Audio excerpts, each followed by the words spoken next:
بسم الله الرحمن الرحيم. السلام عليكم ورحمة الله تعالى وبركاته. الحمد لله رب العالمين، والصلاة والسلام على أشرف الأنبياء والمرسلين سيدنا ومولانا محمد وعلى آله وصحبه أجمعين. قال رب اشرح لي صدري ويسر لي أمري واحلل عقدة من لساني يفقه قولي. سبحانك لا علم لنا إلا ما علمتنا إنك أنت العليم الحكيم. ولا حول ولا قوة إلا بالله العلي العظيم. أما بعد، نويت الاعتكاف في هذه المسجد سنة لله تعالى.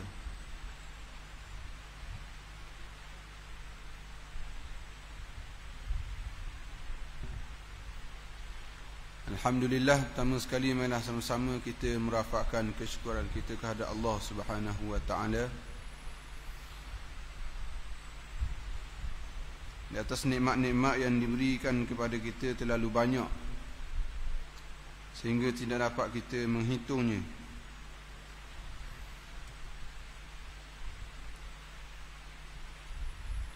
Mudah-mudahan Allah Subhanahu wa taala perkirakan nikmat-nikmat yang kita guna pakai ini sebagai amal soleh. Sebelum saya teruskan kitab ni, saya nak sebut satu benda. Minggu lalu saya dah sebut pasal masbuk muafiq. Saya nak perbetul. Saya ada silap sikit. Kalau ada hak yang tengok kalau masjid buat live minggu lepas tu, bukan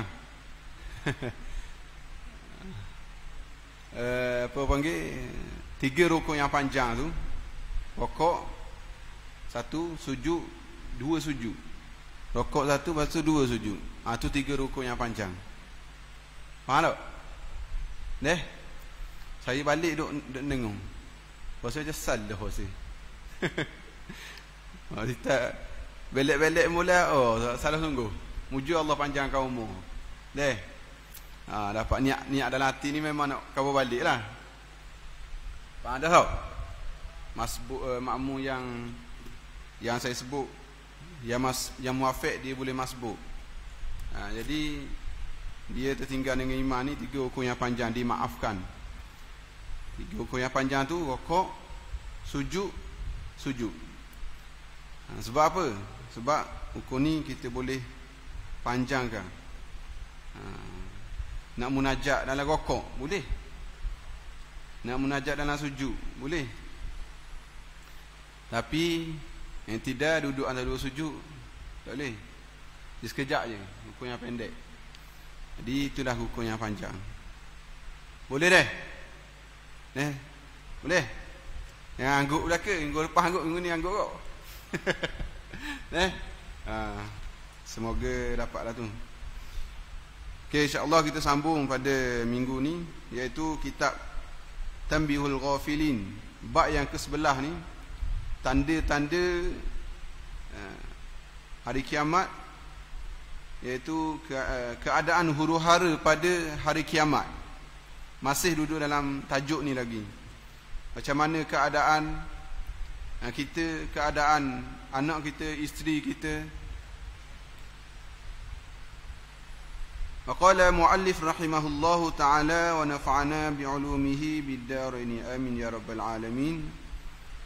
Kemudian Allah Subhanahu wa taala berfirman kepada Jibril, "Pergilah engkau ke tempat para malaikat di dalam syurga dan perintahkan Ridwan membawa mahkota yang besar dan pakaian daripada baju serta kain, dan berikan panji-panji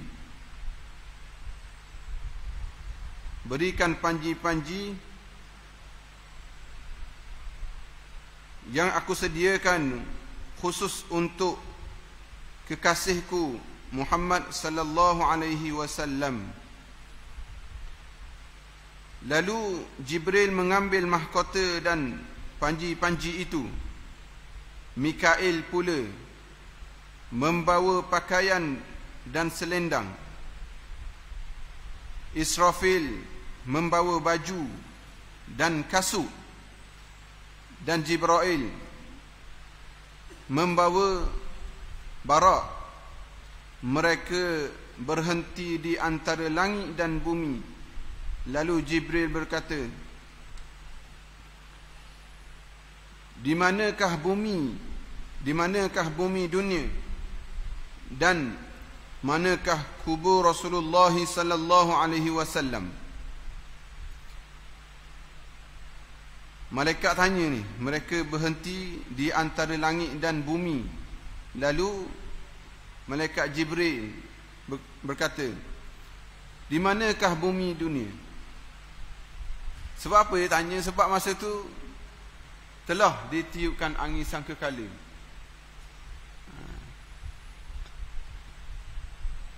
Makna bumi ni tidak ada apa-apa. Tengah ulama sebut hanyalah padang pasir saja. Tak ada apa-apa. Disediakan untuk dibangkitkan. Di manakah bumi dan di manakah bumi dunia? Dan manakah kubur Rasulullah sallallahu alaihi wasallam? Malaikat tanya, kat mana ni? Makam Rasulullah kat mana?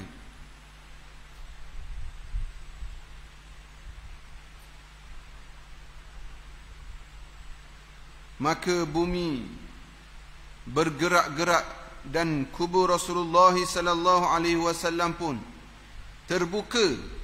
Lalu muncul baginda daripada kuburnya dan menyapu tanah di kepalanya.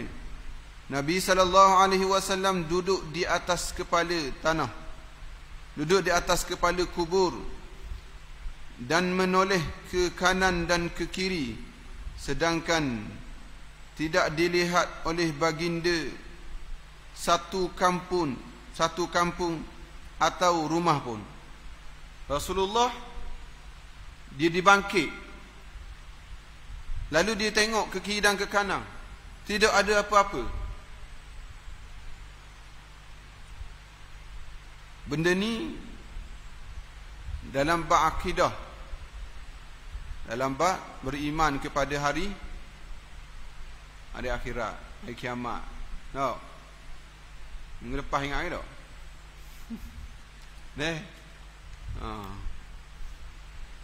Maknanya apa? Maknanya kalau kita rasa tak betul, dia melibatkan akidah.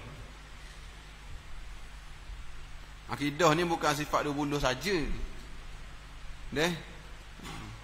Dia tengok kiri dan kanan, tidak ada satu kampung pun. Kampung tak ada, tak tahu mana. Rumah tak ada. Kalau kita tengok di Palestin, mungkin. Boleh tengok lagi. Ni kawasan dia nama apa? Kawasan nama apa? Tak, kesan letupan bom. Tapi ini malaikat Israfil meniup angin sangkakala. Terhapus segala-galanya.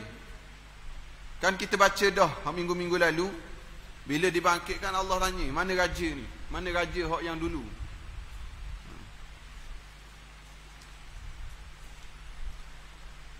Kemudian yang dilihatnya ialah malaikat Jibril berada di sampingnya. Lalu baginda bersabda kepadanya, wahai Jibril, hari apakah ini? Malaikat Jibril tanya. Nabi tanya malaikat Jibril, apa hari benda ni?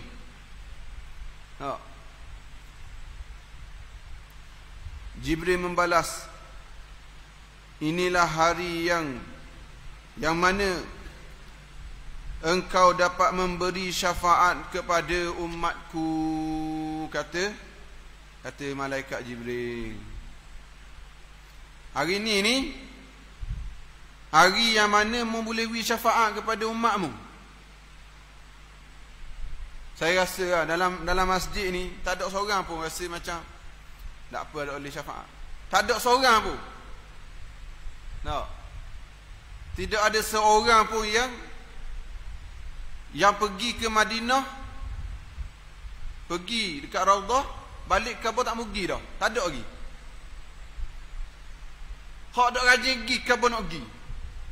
No. Kalau cakap dengan hak pergi dah, dia kata doa-doa lah nak pergi pula.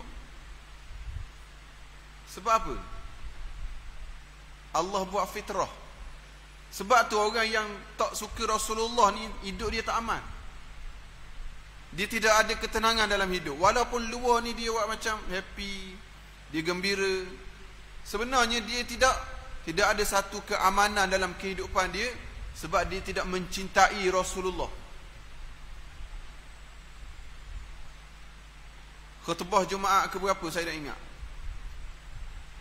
Maulidur Rasul itu tak? Disebut kan?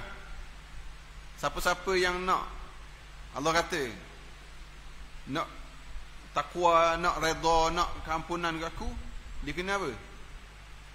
Kena kasih kepada siapa? Pada Nabi. Masa ni kabel paling penting. Masa ni dah masa dibangkitkan ni, kita nak syafaat Rasulullah. Jadi masa ni kita nak ambil. Masa ni lah kita buat apa yang disuruh oleh Rasulullah sallallahu alaihi wasallam.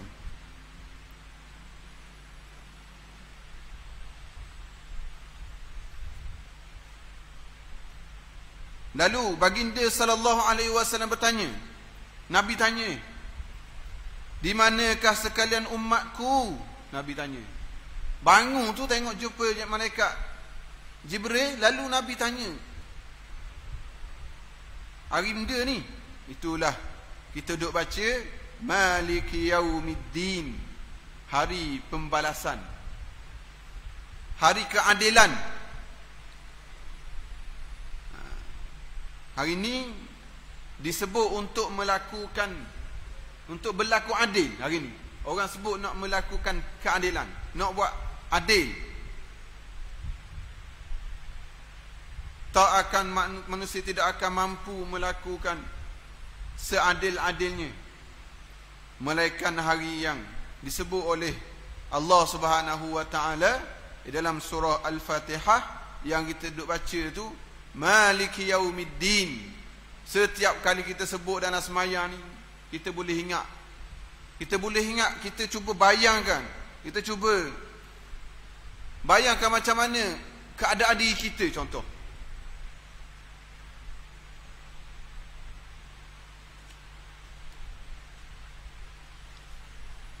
kemudian Nabi sebut lagi, baginda sebut, di manakah kalian umatku, di manakah sekalian umatku?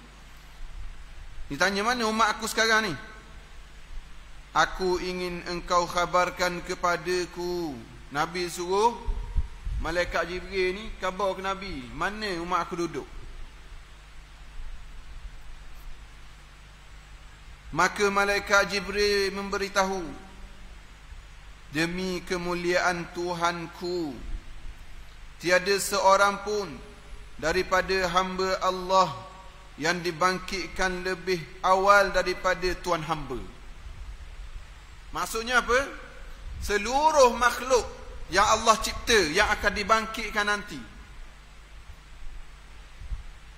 yang akan dibangkitkan, manusia ni yang paling awal sekali.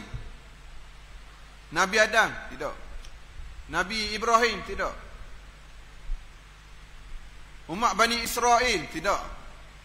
Yang pertama sekali, orang yang pertama, Habibullah, iaitu Nabi Muhammad sallallahu alaihi wasallam. Malaikat kata, tidak adalah wahai Muhammad yang dibangkitkan oleh Allah melainkan Muhammad. Nabi lah yang pertama sekali dibangkitkan. Walau bagaimanapun, hari ini ada manusia berani mempelekehkan sunnah-sunnah yang ditinggalkan oleh Rasulullah sallallahu alaihi wasallam. Saya nak sebut tentang sunnah Nabi sikit. Ada orang dia kata gini, pakai jubah ni pakai yang orang Arab. Rajin tak dengar orang sebut gitu. Sipan janggut ni orang Arab sipan janggut. Sebab apa dia kata gitu? Sebab Nabi mari tu ada dah orang Arab sipan janggut. Pak dara Nabi ni kan janggut panjang.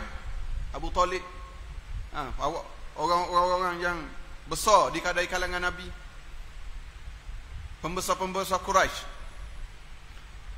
Lalu dia kata bila sipan janggut ni, dia sipan janggut. Lalu kita terpengaruh hari ni, minta maaf saya sebut dah, setengah-setengah jabatan dah lihat ada janggut.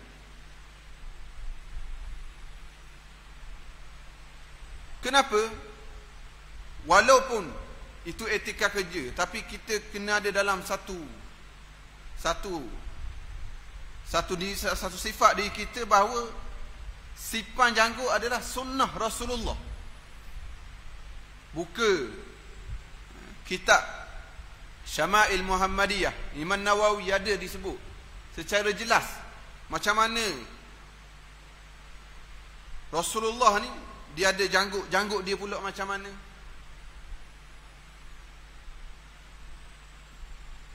Gamis, baju kurta Rasulullah ada, jubah Rasulullah pakai, serban ada keadaan Rasulullah menilik di atas kepala, ada keadaan Rasulullah letak di atas bahu macam ni, ada keadaan macam Tok Imam itu pakai. Gitu.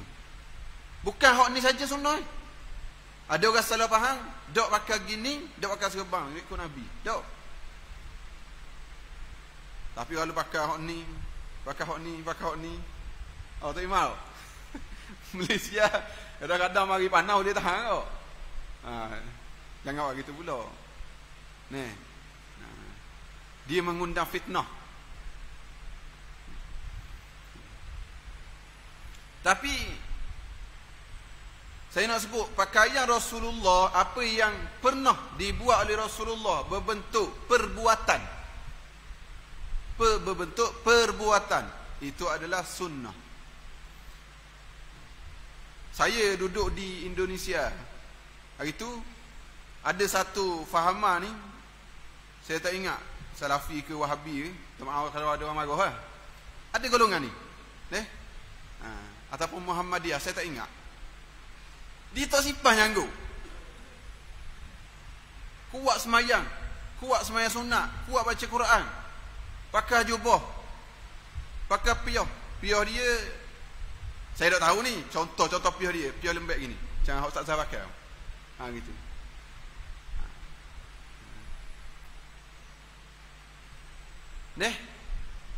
Kalau dekat sana kita boleh tengok orang ni dia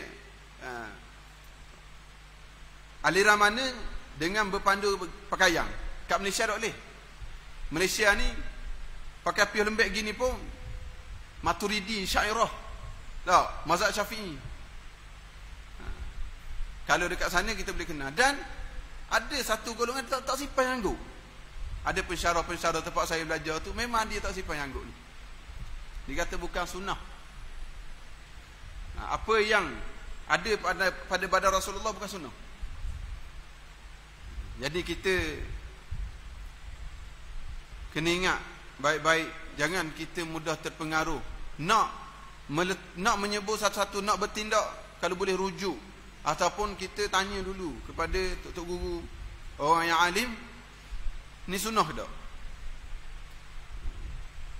Sebab apa saya sebut benda ni? Sebab ada orang bila dengar dan dia terpikat, lalu dia tinggalkan perbuatan sunnah tersebut. Sebab dia kata dah, orang yang figure pula kan, terpanggil orang yang berpengaruh, buat demikian dan menyatakan demikian. Lalu kita ni orang baru, nak belajar, lalu kita ikut dan kita tak simpan janggut, tak payah pakai piyah. Ada orang dia tak payah ambil berat, dia kata mari masjid ni bukan wajib pakai piyah. Betul tak wajib? Jubah pakai dah, daga palit pakai piyah. Dia buat tindakan tersebut dia faham ataupun tidak. Maka kita ni nak sangat syafaat daripada Rasulullah sallallahu alaihi wasallam. Kita buatlah sekadar kita mampu. Dulu kita ni orang jahil, dulu kita ni orang yang orang berat lah kita kata. Terengganu kita sebut tak. Orang gontok nasi kata orang berat. Berat ni bukan orang sejik, bukan orang molek, bukan orang belajar, contoh. Lalu nak jadi molek ni, nak pakai jubah kok kena dia kata dia orang. Nah, lama tak pergi masjid, dah pergi masjid. Turun masjid tu berarti kedai. Berarti kedai turun motor tu pakai jubah. Pakai jubah kan ridak atas bahu. Orang tengok, pelik Buat sekadar kita mampu dan usaha untuk kita jadi lebih baik. Sebab apa? Sebab semua orang nak syafaat yang diberi oleh Allah Subhanahu wa taala, autoritinya duduk pada hanyalah pada Rasulullah sallallahu alaihi wasallam.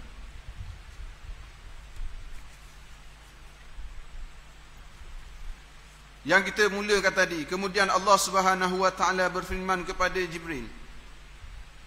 Ini bicara ni dirakam di dalam Al-Quran.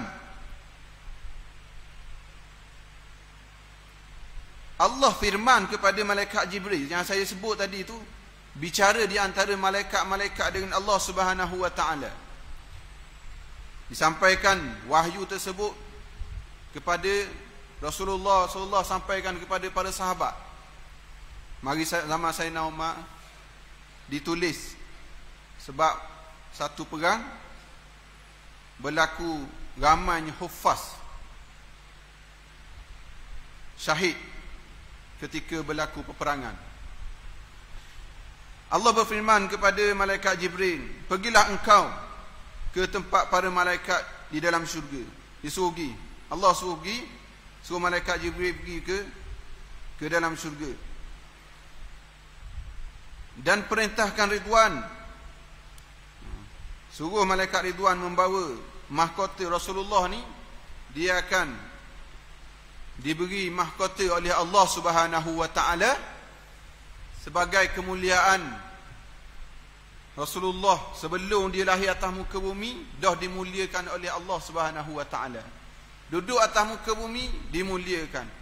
Wafat Rasulullah dimuliakan. Dibangkitkan di pada mahsyar dimuliakan. Ada sebab tak kita nak menafikan Rasulullah sallallahu alaihi wasallam? Sehingga kan hari ini ada ajaran-ajaran sesat yang kata kita hanya perlu berpandukan kepada Al-Quran sahaja. Ini masalah juga. Ngaji tapi tolak terus hadis Rasulullah, tolak terus. Jadi tak Islam dia tu? Jadi tak? Tak jadi. Tak jadi. Maka Islam dia rosak. Rasulullah diberi mahkota yang besar dan pakaian daripada baju, dan Allah Subhanahu wa taala muliakan Rasulullah dengan berpakaian. Ini kita kena tahu benda ni. Serta kain, dan diberikan panji. Ada panji. Ada panji. Panji ni kalau kita sebut hari ni seperti bendera. Itu panji. Sebab apa? Sebab seluruh manusia akan menuju kepada mahsyar, dan dia akan cari Rasul, akan cari Nabi dia. Akan cari pemimpin mana yang dia ikut waktu dia hidup ni. Dia cari. Dia akan cari untuk minta syafaat. Saya nak tanya hari ni, kita nak minta mudah-mudah nak tukar kerja ke tak?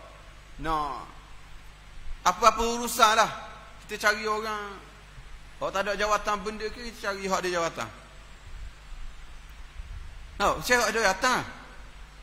Kalau tak ada, dia pergi pengurusi ke, kita cari guru besar. Tak boleh cok. Dia cari datuk. Ke tak? Hari dibangkitkan ni juga, orang akan cari. Siapa yang kita idolakan dulu? Manusia tu akan cari. Kita ikut si fulan ni, kita pergi kat dia, lalu dia kata, hari ni aku hanyalah mampu menguruskan diri aku saja, mungkin cari orang lain. Bukan orang biasa. Para rasul sendiri pun, manusia ni akan pergi kepada Nabi Adam dulu. Kemudian Nabi Adam kata, nafsi, nafsi. Masa tu diri sendiri saja. Allah jadikan kita ni umat yang terbaik dan diberi seorang rasul. Sebabnya Nabi ni seorang yang mulia, seorang yang hebat. Kita juga dapat kehebatan tersebut. Tu orang tanya, dah Palestin maknanya berapa nyanyi nak kena? Tak tanya gitu. Hospital kena nebus sampai 1000 orang mati. Maklumat suruh pindah tempat, belah-belah perjalanan kena bom. Tuan-tuan, kita kena tengok benda ni seperti berlaku kat kampung kita. Cuba bayang benda ni berlaku kat kampung kita. Allahu Akbar. Cuba kita bayang. Ni orang kata, orang kata Nasir, orang kampung Nibu, Panji Alang, kat tengah, kena pergi duduk Kuala Neruh belaka. Nak pergi naik kena bom. Mampu tak kita nak hadap benda tu agak-agak? Mampu tak? Dan kita tengok media-media tunjuk bagaimana kekuatan Allah beri kepada orang-orang Palestin ni, walaupun dia dibom macam-macam di berbagai tempat, dia hidup sehat, dia akan kata macam mana? Media tunjuk dia ni, nak rekod, dia kata Alhamdulillah, Alhamdulillah, takdir dia hidup macam ni, disebut Alhamdulillah. Baktul ni ya. Saya yang banyak kawan-kawan muda-muda tak nikah pun ada. Ada awak rambut patah seorang ambil rambut dari belakang kan. Dia saya Depok yang ambil rambut tak. Tu ada muda kan. Lepas tu lagu sedih. Kata sedih apa kau? Orang Palestin tu kena boom. Ni patah hati ya.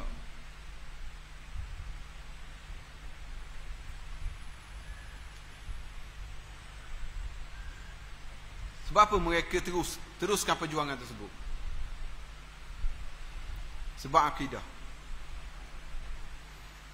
Bersama lagi. Lalu Jibril mengambil mahkota dan panji-panji itu. Malaikat Jibril ambil, yang kita baca tadi. Malaikat Mikail pula membawa pakaian. Mikail bawa pakaian dan selendang. Israfil membawa baju dan kasut, dan Israel membawa barak. Mereka berhenti di antara langit dan bumi. Lalu Jibril berkata, di manakah bumi, dunia, dan manakah kubur Rasulullah sallallahu alaihi wasallam? Masing-masing ni bawa. Kat sini kita tengok Allah Subhanahu wa taala boleh ke tak?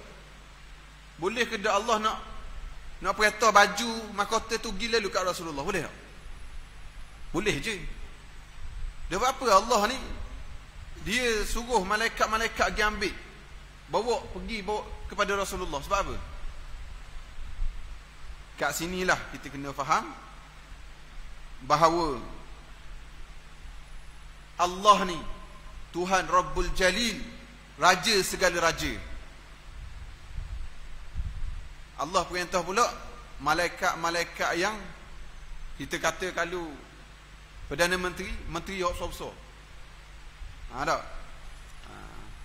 Bukan sebab dia lemah, bukan sebab Allah ni tak mampu nak buat gitu, tak. Sebab Allah mampu buat segala-galanya. Dan Israel membawa, mereka berhenti di antara dua langit yang kita sebut tadi. Lalu malaikat berkata, di manakah bumi, dunia, dan manakah kubur Rasulullah sallallahu alaihi wasallam? Mereka cari kat mana kubur Rasulullah ni.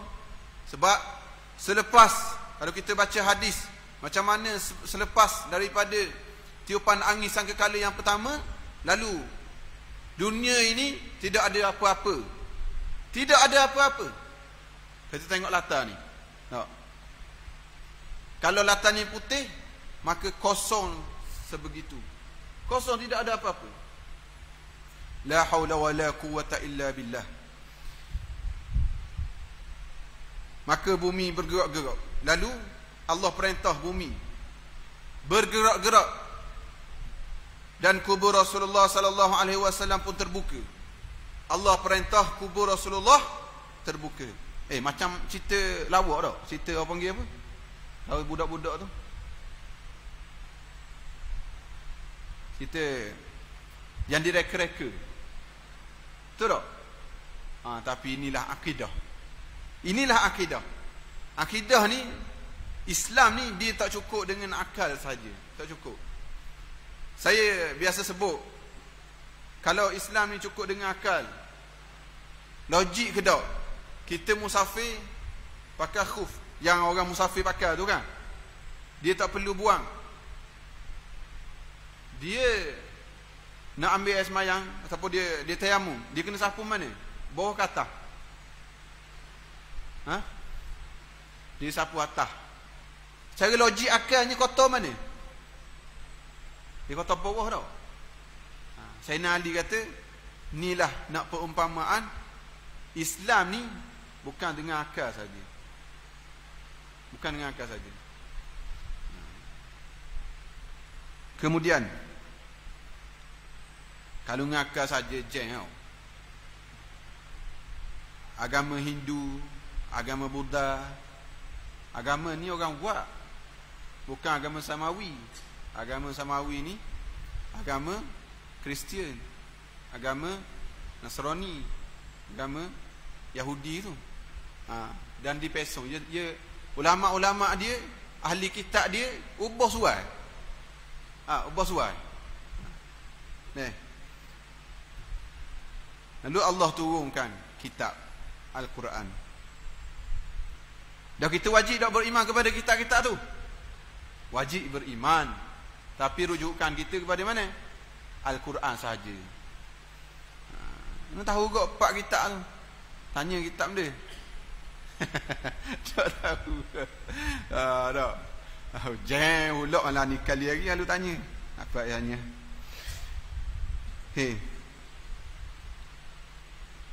Kemudian bila Allah perintah kubur dibuka dan Nabi pun sapu tanah di kepalanya, Nabi SAW duduk di atas kepala kubur, duduk atas kepala kubur.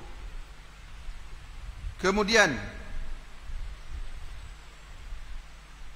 dia duduk dan dia menoleh kiri dan kanan, tengok kiri dan kanan. Sedangkan tidak dilihat oleh baginda satu kampung atau rumah pun. Yang dilihatnya ialah malaikat Jibril. Di mana kubur Nabi? Makam Nabi mana? Madinah. Besar tak bangunan di Madinah Mekah ni? Besar. Siap dia nak buat satu, dipanggil apa? Saya tak ingat.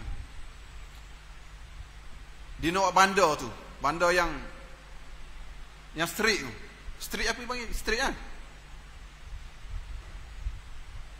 Tengok betapa banyaknya harta yang Allah bagi kepada negara Arab hari ini. Tuan-tuan, saya nak tanya, pernah tak tuan-tuan tanya?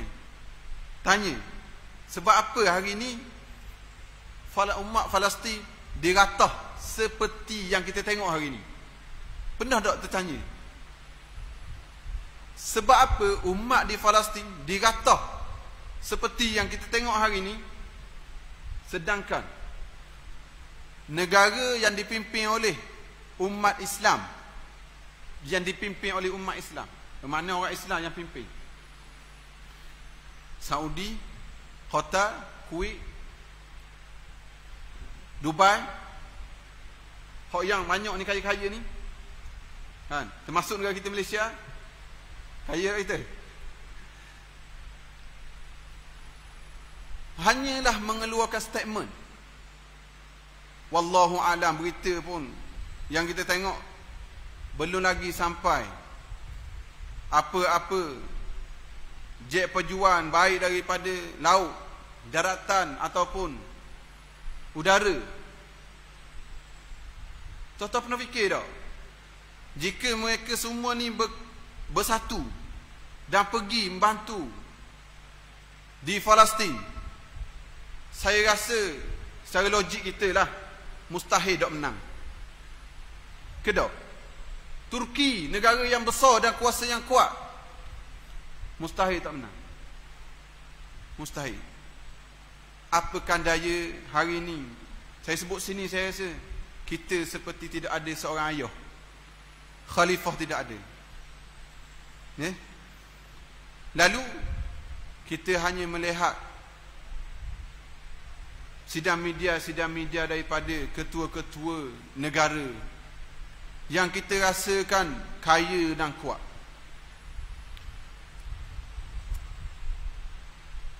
Kemudian dia sambung lagi sini. Dia tanya, di manakah semua ni?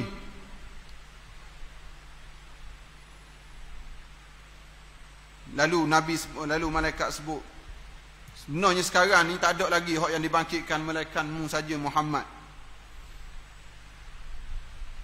Jibril membalas, wahai Jibril, hari apakah ini disebut? Hari inilah kita nak sebut. Hari yang mana Allah sebut Malik Yaumiddin. Letak baik-baik dalam hati kita, ingat sampai bila-bila. Inilah hari yang akan dibangkitkan oleh Allah dan akan wujud seperti mana hari ini, hari Jumaat, esok hari Sabtu. Wajib wujud, akan berlaku. Kemudian dia sebut, di manakah sekalian umatku? Sekarang ini mana umat ni? Boleh jadi engkau biarkan mereka itu dalam azab. Nabi kata ke malaikat, mana umatku? Nabi kata, boleh jadi mulak umat aku ni duduk dalam keadaan kena azab. Nabi kata, aku ingin engkau khabarkan kepadaku. Malaikat kata Nabi kata kepada malaikat Jibril, aku ingin engkau khabarkan kepadaku. Khabarlah kat aku, kat mana umat aku ni? Kat mana Muhammad? Kat mana Ali? Kat mana Osman? Kat mana Sabri? Kat mana? Nabi susah sungguh kita tak? Daripada Nabi hidup sampai Nabi dibangkitkan, susah kita. Maka malaikat Jibril memberitahu, demi kemuliaan Tuhanku, tiada seorang pun daripada hamba Allah yang dibangkitkan lebih awal daripada Tuhan hamba. Kemudian malaikat membawa segala pakaian ke hadapan baginda, lalu dipakainya, dan selepas itu barak pun dibawa ke hadapannya. Lalu Rasulullah bertanya, wahai Jibril, di manakah sekalian umatku? Nabi tanya pula. Malaikat Jibril pun berseru, wahai sekalian roh yang suci, kembalikan kamu kepada jasad yang suci. Malaikat sebut, wahai roh yang suci, Allahumma khtim lana ya Allah bihusnil khatimah. Selepas mayang baca semua doa, Allahumma khtim lana ya Allah bihusnil khatimah, wa la takhtim alaina ya Allah bisu'il khatimah. Ya Allah, akhirkan aku ni dalam keadaan husnul khatimah.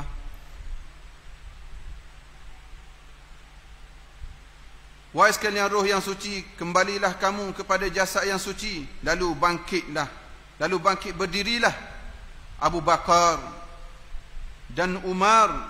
Orang lepas Nabi bangkit ni siapa bangkit? Abu Bakar bangkit, khalifah pertama. Dan Umar, dan diberikan kepada mereka berdua pakaian mereka daripada mahkota Qillat Al-Qamar, baju dan seluar. Kemudian mereka berdua menaiki barak, mengiringi Rasulullah sallallahu alaihi wasallam, dan mereka berjalan ke kawasan bumi yang putih, iaitu Baitul Maqdis. Tuan-tuan, ini penceritaan daripada firman Allah. Tak silap saya, ini adalah hadis kursi. Dan ada hadis-hadis lain sebut pada mahsyar ni, antara hadis sebut adalah dijadikan pada mahsyar tempatnya lah Palestin. Kalau rasa nak kaji lagi, cari. Ni kitab kita baca ni sebut mana? Baitul Maqdis. Sebab tu disebut dalam Al-Quran, Subhanallazi asra bi'abdihi laylan minal masjidil haram ilal masjidil aqsa. Dan semayang di Baitul Maqdis ni boleh 500 kali ganda pahala semayang. Kalau orang umrah dulu pergi Mekah, pergi Madinah, atau pergi Madinah, pergi Mekah, ataupun pergi Baitul Maqdis dulu, pergi Madinah, pergi Mekah. Hari ni ada tak ejen yang buat pergi Baitul Maqdis? Saya travel, siapa nak ikut Baitul Maqdis? Pergi tak balik rasa? Tak? Pergi salam belaka. Atau macam orang naik kapal dulu, nak pergi Mekah, macam tak balik. Jangan, sabar-sabar, saya tahu dah isyak dah. Sabar ya. Nak gaduh itu. Lah jarang saya berhenti lewat ni. Biasa abang berhenti lalu. Kejap sikit ni, nak habis perenggan ni. Ni. Di mana? Baitul Maqdis. Allahu Akbar. Saya bila sebut Baitul Maqdis ni rasa macam seria. Sedih tapi macam duduk tangan terikat, tangan kena ikat. Tak boleh nak buat apa hari ni. Tak. Hari pagi-pagi kita kau macam mana kau? Tapi sungguh gitulah. Kita tengok tapi kita sedih. Minta Allah, Allahumma a'izzal Islam wal muslimin. Allahumma ansur al-Islam wal muslimin wal mujahidin fi Palestin wa fi Gaza. Minta semua dengan Allah. Jarak perjalanan tersebut adalah 40 tahun lamanya, dan mereka telah berhenti di sana. Jibril duduk di sebelah kanan Nabi sallallahu alaihi wasallam, malaikat di sebelah kiri baginda, dan Abu Bakar bersama-sama Umar duduk di hadapannya. Jadi bodyguard. Ni keadaan apabila dibangkitkan. Di mana? Baitul Maqdis. Dan tuan-tuan, kalau tuan-tuan yang tahu, memang Baitul Maqdis ni akan ditakluk oleh Israel. Memang akan ditakluk. Ayat Al-Quran dah sebut, Allah akan beri jaminan, Allah akan beri peluang kepada Bani Israel ni, dia akan takluk Baitul Maqdis. Dia akan takluk bumi Palestin tu. Lalu dia akan pergi ganggu, dia akan pergi nak mengambil Madinah. Kalau dia berjaya betul kali ni, dia akan pergi ke Madinah pula. Dia akan pergi Madinah pula. Bila dia pergi Madinah, di waktu itulah hampir-hampirnya Al-Mahdi akan muncul. Dah nak pening-pening awak pandai kaji. Tak payah, saya khabar je. Jika betul, kalau betul kayak gini, umat Palestin ni kalau betul kali ni, dia akan takluk 100%. Maka bermulalah fitnah yang besar, hampirnya hari kiamat. Bila Madinah diganggu, barulah umat Islam betul-betul akan bangun. Sebab apa? Al-Mahdi akan muncul, dan di situ juga makam Rasulullah sallallahu alaihi wasallam. Dan selepas daripada tu, Al-Masih akan muncul. Manusia ni akan dibai'ah. Mereka yang akan dipilih oleh Allah Subhanahu wa taala, bai'ah menjadi tentera Al-Mahdi. Lalu berlaku peperangan. Selepas daripada tu, baru berlaku penaklukan Palestin sekali lagi. Barulah berlaku Nabi Isa akan bunuh Al-Masih. Kemudian yang baki 10 tanda-tanda besar hari kiamat akan berlaku. Jadi kita tetap perlu berdoa, beri sumbangan kepada saudara-saudara kita di Palestin untuk keamanan tanah air mereka. Mudah-mudahan, insya-Allah. Cukup setakat tu pada malam ni. Mudah-mudahan kita diberi kekuatan, diberi taufik dan hidayah oleh Allah Subhanahu wa taala untuk kita minat kepada belajar. Di akhir-akhir zaman ni perlu kita alim dalam ilmu agama, dalam akidah, supaya kita terselamat daripada fitnah yang akan terus menerus berlaku. Bismillahirrahmanirrahim. Allahumma anfa'na bima 'allamtana wa 'allimna bima yanfa'una. Wa sallallahu ala sayyidina Muhammad wa ala alihi wa sahbihi wa sallam. Alhamdulillahi rabbil alamin.